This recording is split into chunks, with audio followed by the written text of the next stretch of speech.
amazing tunes.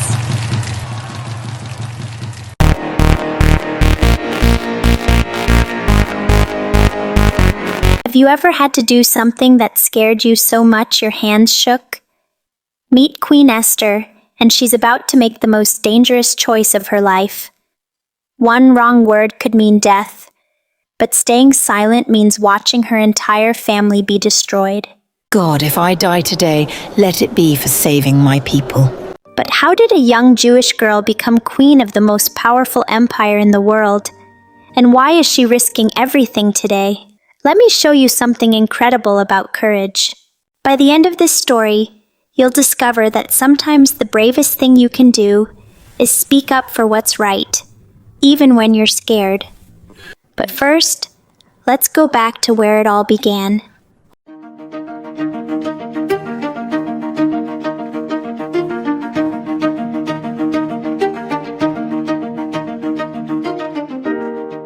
This is Esther, and back then, her name was actually Hadassah.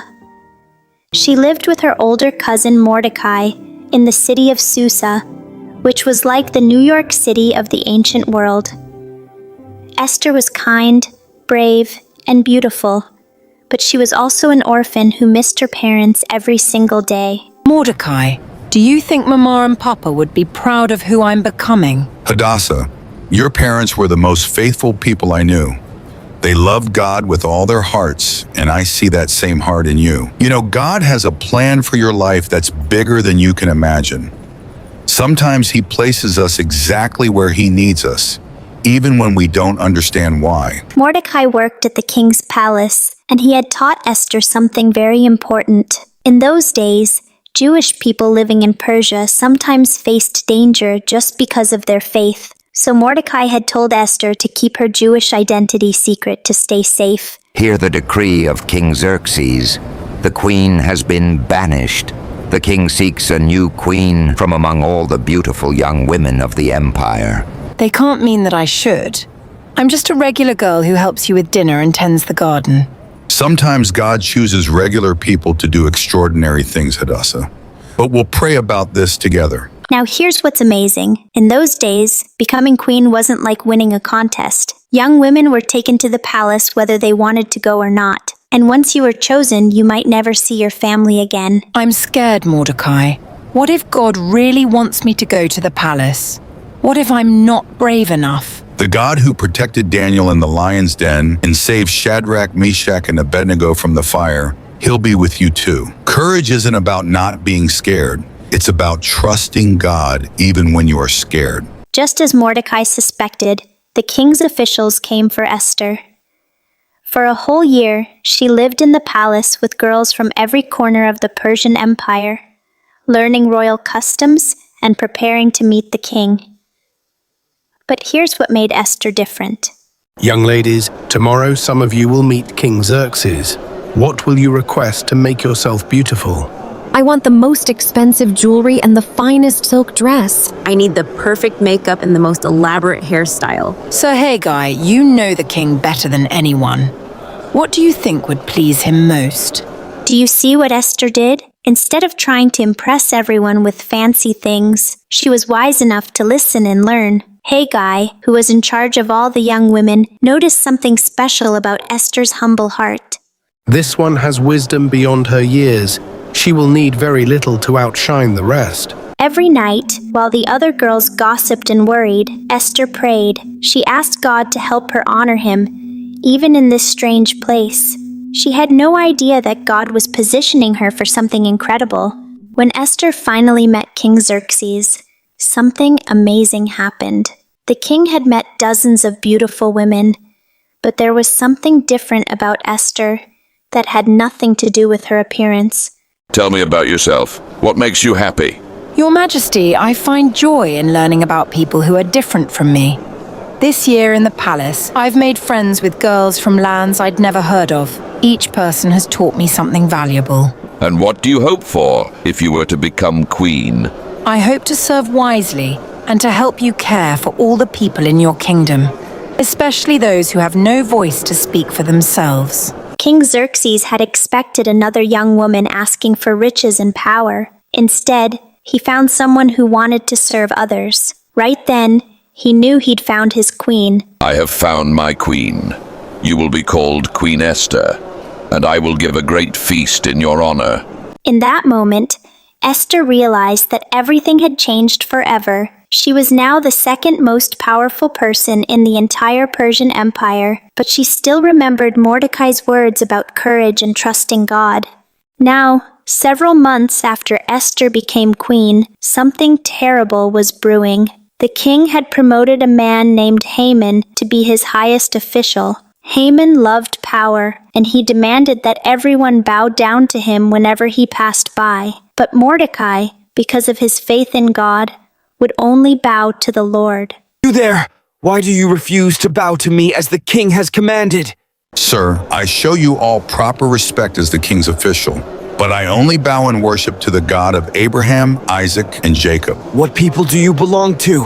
I am a Jew and proud to serve the God who created heaven and earth. This made Haman so angry that he began to shake. But instead of just punishing Mordecai, Haman's heart was filled with such hatred that he decided to destroy all the Jewish people throughout the entire Persian Empire. Can you imagine hating someone so much that you wanted to hurt everyone who shared their faith? Your Majesty, there is a certain people scattered throughout your kingdom who refuse to obey your laws. They're dangerous and disloyal. I request permission to destroy them all.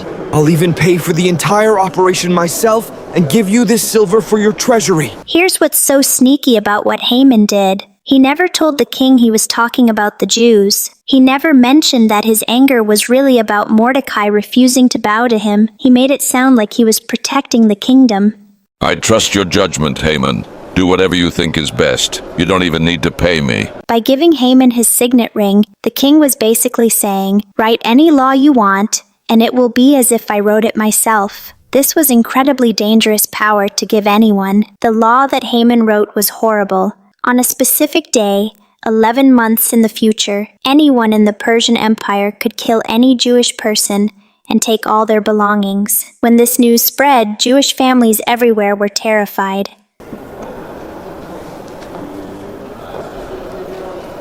Your Majesty, your cousin Mordecai is outside the palace gates wearing sackcloth and ashes. He's weeping loudly and seems to be in great distress. Sackcloth and ashes? That's what people wear when someone has died or when there's terrible news. Quickly, take him proper clothes and find out what's wrong. When Hattach returned, he brought news that changed everything. He carried a copy of Haman's death decree and a message from Mordecai that made Esther's blood run cold. Your Majesty, Mordecai says that you must go to the king immediately and beg for the lives of your people. My people? But the king doesn't know I'm Jewish. Mordecai told me to keep it secret, remember?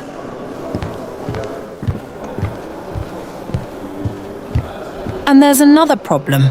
No one, not even the queen, can approach the king without being summoned. The penalty is death unless the king holds out his golden scepter.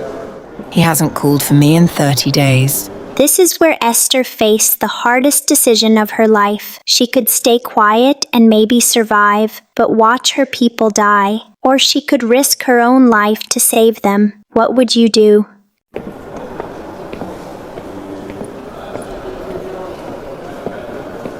Mordecai says to tell you this. Don't think that just because you're in the palace, you'll escape when all the other Jews are killed. If you stay silent now, God will rescue the Jews in some other way, but you and your family will die. Who knows? Maybe you were made queen for exactly this moment. Do you hear what Mordecai was really saying? He believed that God had a plan all along. All those months of preparation, the beauty contest, becoming queen, it was all leading to this moment when her people would need someone to speak for them. Tell Mordecai to gather all the Jews in Susa to fast and pray for me for 3 days and nights. My servants and I will do the same. After that, I will go to the king even though it's against the law. And if I die, I die. That phrase, "if I die, I die," shows incredible courage. Esther was saying, "I'd rather die trying to save my people than live knowing I could have helped, but was too afraid to try. For 3 days, Esther and all the Jewish people fasted and prayed. They begged God for wisdom, courage, and mercy. On the 3rd day, Esther put on her royal robes and walked toward the throne room, knowing she might never walk back out. God of Abraham, Isaac, and Jacob, you saved Daniel from the lions and the 3 young men from the fire. If it's your will, save me too. But more importantly, save your people. As Esther approached the throne room, her heart was beating so fast she could barely breathe. Remember, no one was allowed to see the king without permission. Many people had died for trying, but Esther thought about all the children who would die if she said nothing. This was the moment that would determine everything. Would the king be angry at her for breaking the law? Would he hold out his golden scepter as a sign that she could live? Queen Esther, what brings you here? Whatever you want, I'll give it to you, even up to half my kingdom. God had answered their prayers. Not only did the king spare her life, he was happy to see her, but Esther was very wise about what she said next. Your Majesty, if it pleases you, I would like to invite you and Haman to a special banquet I've prepared today. I'd be delighted. Haman, join us for the Queen's feast. Now, you might be wondering, why didn't Esther just tell the king about Haman's plot right then? Because she was wise enough to know that big decisions need the right timing. She wanted the king to be relaxed and happy when she told him the truth. At the banquet, Esther served the king and Haman the most delicious food in the entire palace. The king was having such a wonderful time that he wanted to do something special for his queen. Queen Esther, this banquet is magnificent. Now tell me what you really want. I'll give you anything, up to half my kingdom. Your Majesty, if I have found favor with you, please come with Haman to another banquet tomorrow. Then I will tell you my request. Haman left that banquet feeling like the most important person in the world. The queen herself had invited him twice, but his good mood didn't last long. Even after all this honor, that Jew Mordecai still refuses to show me respect. I can't enjoy anything knowing he's still alive. Husband, why wait 11 months for the decree? Build a gallows 75 feet high and ask the king tomorrow to hang Mordecai on it. Then you can enjoy the queen's banquet in peace. This shows how evil had completely filled Haman's heart. He couldn't even enjoy wonderful blessings because of his hatred for one man. But here's what Haman didn't know. God was working behind the scenes in a way that would shock everyone. That very night, King Xerxes couldn't sleep. Have you ever had a night like that, when your mind just wouldn't rest? Sometimes God uses even sleepless nights for his purposes. Bring me the royal records. Read to me about recent events in the kingdom. Here's an interesting entry, Your Majesty. Some time ago, a man named Mordecai discovered a plot by 2 guards to assassinate you. Because of his warning, your life was saved. What reward did we give this Mordecai for saving my life? According to the records, Your Majesty, nothing has been done for him. Can you believe it? The same Mordecai that Haman wanted to kill was actually a hero who had saved the king's life. God had kept this information hidden until exactly the right moment. Haman, perfect timing. I need advice about honoring someone who has greatly pleased the king. What should be done for such a person? For someone the king wants to honor, bring a royal robe the king has worn, and a horse the king has ridden. Let one of the king's noble officials lead him through the city, proclaiming, "This is what is done for the man the king delights to honor." Excellent idea. Go immediately and do exactly what you've suggested for Mordecai the Jew who sits at the king's gate. Imagine Haman's shock. The very man he planned to hang, he now had to honor publicly. God's timing is always perfect, even when we can't see his plan. At the second banquet, King Xerxes could tell that something important was on Esther's heart. This time, when he asked what she wanted, Esther was ready to tell him everything. Queen Esther, you've honored me with these wonderful feasts. Now please tell me what you want, and it will be given to you. Your Majesty, if I have found favor with you, please spare my life and the lives of my people. We have been sold for destruction and death. What? Who would dare threaten the queen? Where is this person who has dared to do such a thing? The enemy and adversary is this wicked Haman. In that moment, everything became clear to the king. His trusted advisor had tricked him into signing a death warrant for his own wife. Haman's face went white with terror. Queen Esther, please spare my life. I didn't know you were Jewish. Please show me mercy. You would have killed innocent children, mothers, fathers, grandparents. You showed no mercy to them.